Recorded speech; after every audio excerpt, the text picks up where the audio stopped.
Primero, buenas noches y muchas gracias por venir y muchas gracias a ti por invitarme a presentar tu libro. Para los que conozcáis a David, pues ya sabéis todo. Los que no lo conozcáis, pues es un hombre polifacético, ¿no?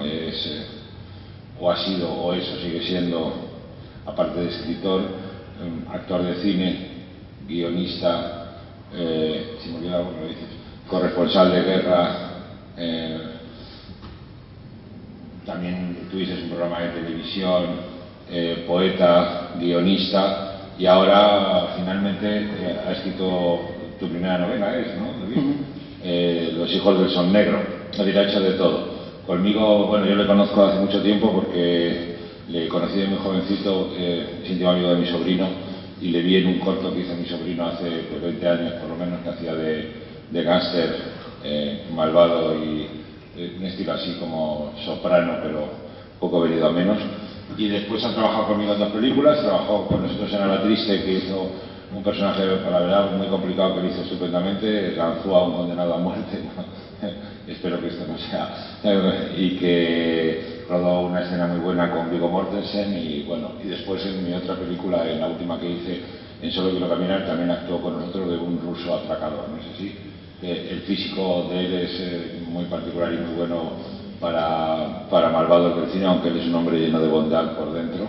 Y después hay Similiar, que también es un gran activista social, que fue cuando lo conocí. De hecho, por ejemplo, en mi casa no se le conoce como David Reimonde, sino como David el comunista, ¿no? Me dicen, ¿qué te ha llamado yo? David el comunista. Entonces, bueno, ya tenemos un conocimiento hace mucho tiempo, siempre ha sido muy amigo de la familia y muy amigo mío, y me mandó su novela Los hijos del sol negro para que me la leyera cuando la tenía en pruebas. Y bueno, pues lo primero que tengo que decir es que, aunque sea amigo, me gustó mucho la novela. Intenté, en la medida de lo posible, ayudarle en la publicación, pero bueno, tampoco le pude ayudar demasiado.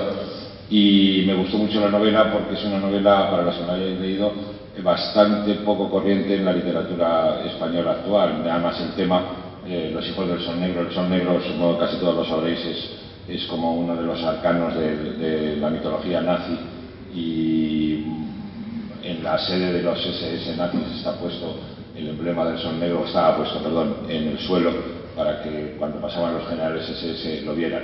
Y la novela es una novela de amplísimo espectro, porque no trata solamente de los nazis, sino que trata en los varios temas, y si me olvida alguno me lo dices, porque David, además de ser un hombre polifacético, tiene una imaginación desbordante. Entonces trata también de la posguerra española bastante, de la Rusia actual y de lo que podríamos llamar una conspiración un poco en la línea de la mística nazi a través de los experimentos del doctor Mengele.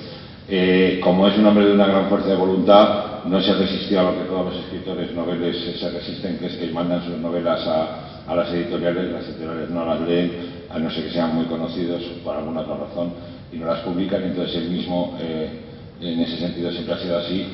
La ha logrado al final publicar y sacar, y creo que eres un pequeño hit en internet, ¿no? Que te han comprado la novela bastante gente, eso me han informado. Y bueno, ahora mismo aquí la tenéis. Yo, la verdad, es una novela que te la lees, yo me la leí de un tirón, aparte que está muy bien escrita, y después es muy, ¿cómo diría yo? Es muy, te va envolviendo. Y la trama, que en principio parece, cuando me la contó, me pareció bastante complicada, él la ha resuelto de una manera perfecta. Y bueno, ahora supongo que volverás a escribir otra novela pronto, ¿no? Eso espero. Y también seguirás su carrera como actor, ¿no? Si puedes. Sí, que la tiene en España. Bueno, tú en el extranjero tienes un físico internacional. Y entonces, bueno, pues nada más, estoy muy contento de presentársela. Él es el autor, yo solamente puedo decir cosas buenas de él como escritor y también como persona. Pero como escritor, la verdad es que es un buen escritor, es un debut muy notable el que ha hecho con esta novela, y espero que tenga toda la suerte del mundo con ella y que se vaya por internet y en papel, se vaya vendiendo lo suficiente como para que coja un nombre y la segunda novela no te cueste tanto publicarla. Y nada, enhorabuena, y os dejo con él, que es el que ha escrito la novela, que me queréis preguntar lo que sea, mientras llega Pedro, ¿no? El niño reparó en él, incapaz de comprender el diálogo que con los ojos habían entablado Duen y Lily, su hermana mayor. Solo unos segundos fugaces en los que se cruzan dos miradas pueden ser hechos más explícitos y reveladores para sus dueños que una larga conversación, más sinceros e intensos que todas las palabras que escapen de sus labios, pues estos solo dejan fluir o las mentiras o los sentimientos grabados en el alma, y esta tiene la fuente que la vivifica y empapa de luz a través de los ojos. La magnitud de los sentimientos que embargaban a Dwayne eran tantos, tan contradictorios y arrolladores, que dejó de intentar comprenderlos. Se limitó a descifrar el calvario que sufrió Lily desde los 15 años, desde que pensó en el lienzo de Europa la guerra gloriosa y excelsa soñada por el pintor fracasado de Hitler, las cartas del ejército con el pésame por sus dos hermanos mayores sacrificados en Rusia, la mayor gloria del Reich y de sus superhombres arios. Fueron solo este el amargo preámbulo. El siguiente acto fue despedir a su padre, marchando al frente junto a otros hombres maduros, escoltados al baile de la guerra por ancianos y niños sin armas ni experiencia, a la batalla suicida de Königsberg. No rendirse jamás fue la consigna de Hitler, matanza absurda que detuvo su comandante Otto Lasch, hundido moralmente y que, víctima de una depresión atroz por la responsabilidad de tantas vidas en sus manos, siendo consciente de que nada podría detener a los rusos y a sabiendas de que así enviaba a su propia familia al patíbulo, cambió la suerte de los de sus años por la vida de decenas de miles de inocentes. Quedó tan destrozado por esto que casi no podía ni hablar ante los militares soviéticos a los que rindió dignamente la vieja capital de los prusianos. Estos, al ver la renuncia de Lasch a los pocos suyos por tan incontables otros, decidieron que expiara su culpa siendo testigo de cómo eran respetados los que bajaran las armas y protegidos y alimentados los demás civiles. Ese acto noble y heroico llegó tarde para el padre de Lily. Cayó defendiendo las murallas medievales ante los bombardeos de la artillería soviética, que como un mazo pulverizaron las milenarias piedras de la fortaleza que levantaron los caballeros teutónicos a orillas del Báltico. Fue el sendero definitivo de su descenso a los infiernos, al Averno. Este llegó cuando el eje del carro en el que transportaban los enseres básicos de su granja, de la tierra que dio alimento y plenitud a los suyos, por 3 siglos de durísimo trabajo se partió, y todo lo que contenía fue pasto para las fauces de los fantasmas del pasado, los que nunca se marchan, rondando a los humanos perdidos, ávidos de más sustancias impregnadas de las alegrías y miserias de esos mismos humanos sin rumbo, alimentándose con lo que debió de ser su imperenne legado.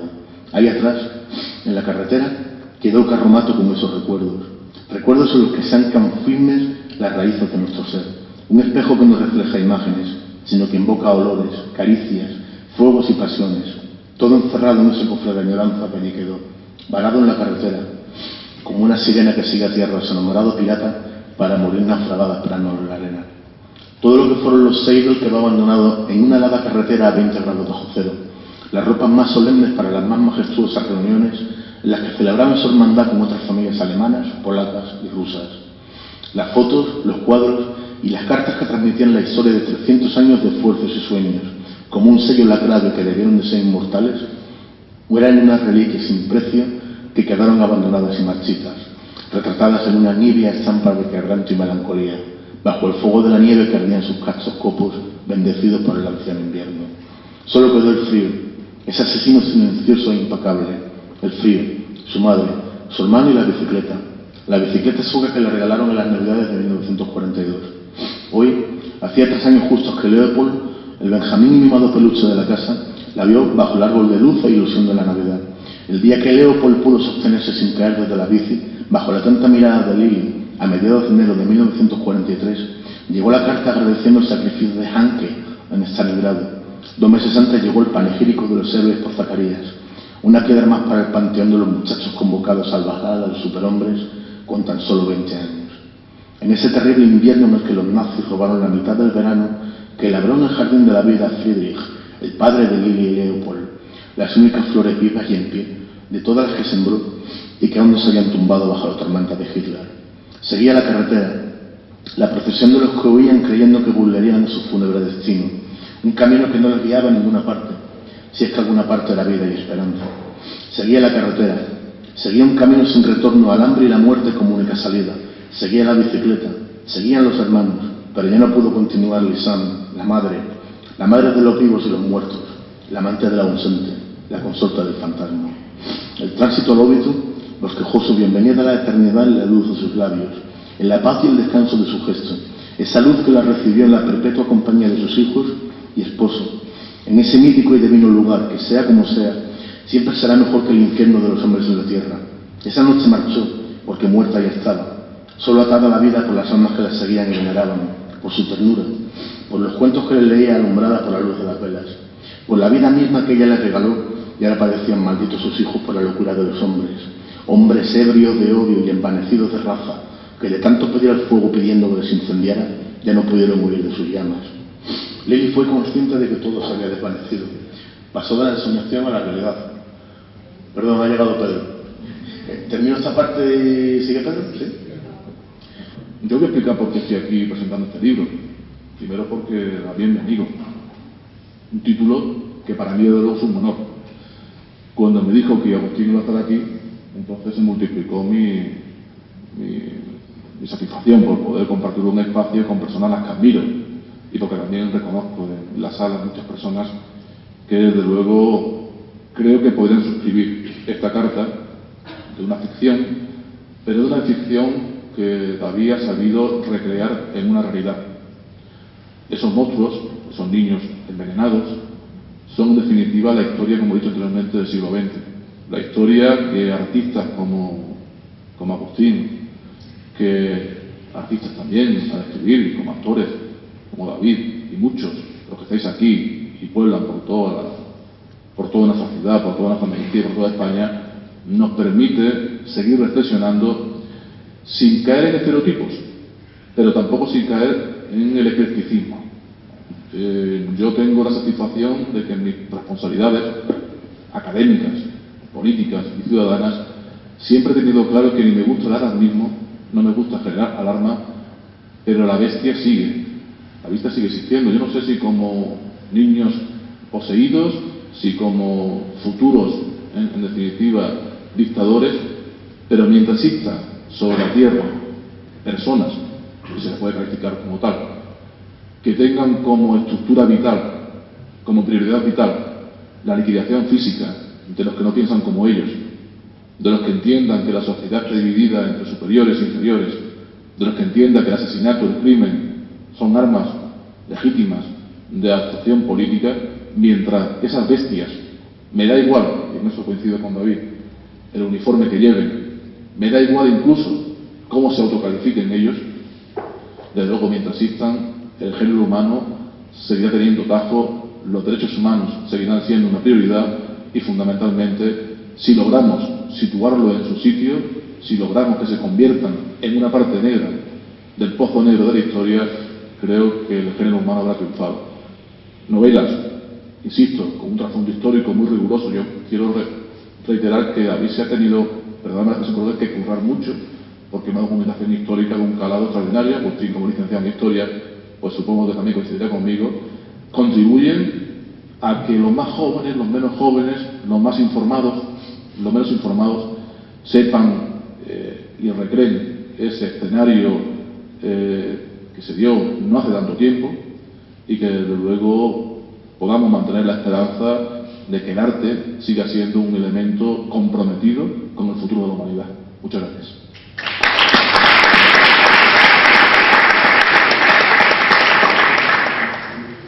Quisiera hacer un apunte en referencia a lo que ha comentado muy bien Pedro, porque por encima de la ficción que aprendí de ti, además, que ha de tener sentido, la realidad no la tiene. Y hay, desgraciadamente, en la historia demasiados hechos que refutan el hecho de que, valga la redundancia, la realidad no tiene sentido ninguno, es completamente absurdo. Como apunte a lo que ha dicho muy bien también mi amigo Pedro, y por supuesto que no es germanofobia, porque admiro y amo esa cultura, desde su música hasta la poesía de Schiller o la filosofía de Nietzsche, que está bien como lo digo, parece que se habla alemán, ¿no? Pero me voy a referir en este caso a la plutocracia alemana, a los grandes potentados y amos de Alemania y ahora de Europa, que si bien hace 70 años para vender millones de armas y construir un imperio enviaron a 6 millones de personas a campos de exterminio para evaporarse por una chimenea, los dignos herederos de Krupp, Thyssen, puede ser, y varias empresas más que vendieron millones de armas con las que mataron a otros muchos millones de personas, ahora tienen dignos herederos como el Deutsche Bank y otras instituciones financieras que, afortunadamente, en lugar de enviar a 6 millones de personas a hornos crematorios, han enviado a 6 millones de personas en España al paro para poder ganar beneficios especulando con la deuda de este país. Ya para concluir, los tiempos en los que milité en determinada organización política, heroica, pero con otras cosas también no dignas de mencionar, pero que compartí durante 17 años, una persona me dijo de que lo que nos estábamos enfrentando hace 16 años ya era mucho peor que los años 30, porque en los años 30 podías oler lo que había en el alma de las personas que llevaban botas de montar y uniformes negros. El problema, y estamos viendo ahora 16 años después, era Miguel López quien me lo dijo, es que los peores fascistas habían llegado con corbata. No. Me refiero a esas personas con corbata que alegremente dicen que vamos a destruir un país, a recortar en derechos adquiridos y a cerrar hospitales alegremente, o que para estudiar tengas que hipotecar tu vida o prostituirte, como ahora en el Reino Unido acaba de denunciar la prensa. Eso es a lo que nos estamos enfrentando, y a la liquidación de la cultura, porque la cultura es algo más que una expresión artística. La cultura es una forma de, a partir de la imaginación y de la ficción, hacer pensar, y que sea creativa y crítica una sociedad. Es mucho más interesante chatear que usar internet para documentarse, para informarse, para comunicarse, o tener al Gran Marrano, perdón, se me ha escapado, de Telecinco, perdón, no, de Telecinco, y tener a la gente con el Soma, famoso de aquella novela, babeando y viendo a individuos en lugar de aprender. Y eso es el objetivo por lo que a muchas de las personas que estamos involucrados de una u otra forma en el arte o en la literatura o en el cine, vemos un oscuro futuro que nos aguarda, y es porque si consiguen callar nuestras voces, callarán en mayor o menor medida, dependiendo del talento que yo no tengo por desgracia, todos aquellos que podamos hacer pensar a los demás que hay que luchar. Porque no olvidemos, ya para concluir, que tenemos muchos derechos, o teníamos supuestos derechos, pero os exijo, como aprendí no ya de un profesor, sino de un maestro, que tenemos el deber de todo lo que hemos tenido y todo con lo que hemos crecido, de que sea preservado para nuestros hijos y nietos, para que cuando tengan que ir al colegio siga siendo gratuito, para que si tengan una enfermedad siga siendo una atención gratuita y universal, y que no los hijos de los potentados, de los privilegiados y de los ricos puedan tener acceso a la cultura, a la sanidad y a la seguridad. Es un derecho que tenemos todos y hemos de defender todos, y si no lo defendemos nos lo robarán. Y después, yo no sé vosotros, pero no tengo alma ni de siervo ni de la calle. Nací rebelde y moriré rebelde, no sé cuándo, pero yo seguiré luchando. Y gracias por vuestra asistencia, y si queréis preguntar algo de la novela, me disculpa, soy discurso político, no lo puedo evitar, ¿sí? Si no hubiera sido reportero de guerra, ¿este libro sería distinto? Muy buena pregunta. Yo le confesé el otro día a un amigo mío que yo no escribo, yo le hablo al papel. Procuro arrojar toda mi energía y todos mis sentimientos sobre el papel, no escribirle. A veces le susurro, otras veces le grito, ¿no? Pero probablemente la intensidad que he procurado, no sé si tener suficiente talento como para haberlo imprimido, nunca mejor dicho, pero la intensidad que le he dado a algunas páginas solo se las puede dar de verdad si has estado en determinados lugares como los que he estado yo en Oriente Medio o los Balcanes, porque no es lo mismo ver por televisión determinadas imágenes que ver cosas que prefiero no referir al otro lado de la cámara, pero que estás oliendo porque la sangre huele. Y como apunte, y para no estropearle la noche a nadie, cuando pasas también por lugares de África Central en los que la vida humana no vale nada, en lugares cerca de Ruanda donde se asesinó 1 millón de personas para hacerse con el coltán, para que ahora todos tengamos móviles, cuando descubres que el color de un ser humano de raza negra después de 3 días al sol es amarillo, es fácil expresar muchas cosas. Cuando, y ya concluyo de verdad, cuando después de haber pasado por campos de exterminio de Europa Central, pero también pasas por los campos de exterminio de Camboya, puedes no solo expresar lo que significa entrar en un matadero humano, también te das cuenta de que hay que tener mucho cuidado, no solo con aquellos que quieren salvar a la patria, sino con otros que quieren salvar a la humanidad. Porque a mí me da igual que los nazis sean rojos o negros. Cuando alguien en el nombre de una ideología es capaz de matar a millones de personas, a esas también hay que combatirlas, tanto como los banqueros que nos están arruinando.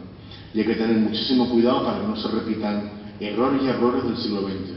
Y muchos de esos errores y errores no solo vinieron por la ambición y la codicia, vinieron por supuestas ideologías redentoras. Y todos sabemos lo que pasó en Siberia o en la misma Camboya. ¿Alguna pregunta? Quiero recordar que se vende un libro rojo. ¿Alguna? ¿No? ¿Sí? ¿Una pregunta? ¿Ya está? Tú ponte a vender libros. Pues muchas gracias por haber venido.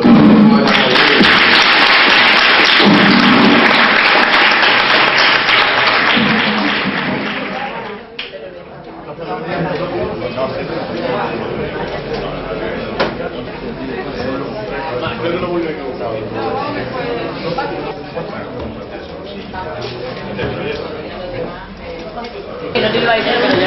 Gracias por haberos tragado el vídeo y la presentación.